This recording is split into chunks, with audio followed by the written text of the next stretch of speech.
ឆ្លើយប្រាប់រៀបរាប់សាច់ក្តី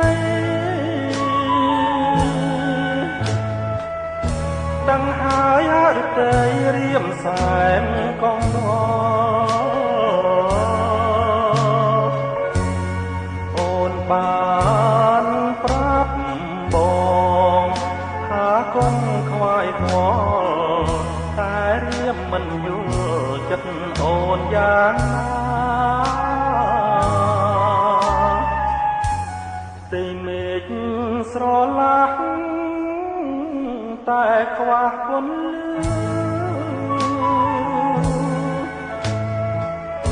រាល់ថ្ងៃបងឈឺ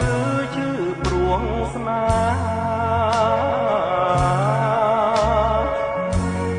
អូនផ្ដាំអើបង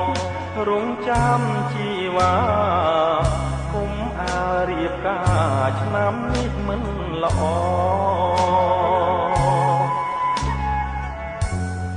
បងមិនប្រកាយតែទ្រូងបងព្រួយយូរណាស់ឆ្នាំក្រោយបងសូមអង្វរតែបងទ្រាំចាំទាំងត្រដោសូមត្របកុំបងភ្លេចបងទំនៀមទម្លាប់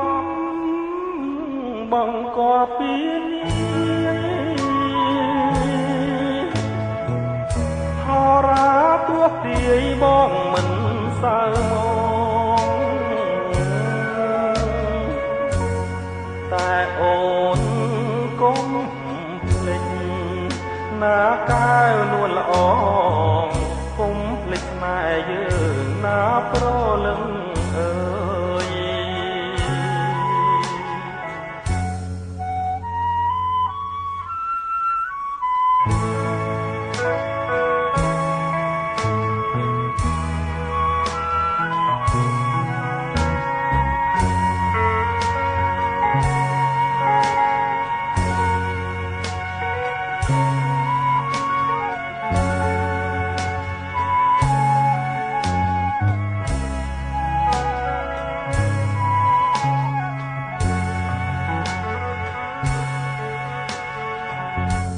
បងមិនប្រកាយតែទ្រូងបងព្រួយយូរណាស់ឆ្នាំក្រោយបងសូមអង្វរតែបងទ្រាំចាំទាំងត្រដោសូមត្របកុំបងភ្លេចបងទំនៀមទម្លាប់បងក៏ពីនេះហោរាទោះទាយបងមិនសើមកតែអូនកុំភ្លេចណាកែវនួនល្អកុំភ្លេចស្នេហ៍យើងណាប្រ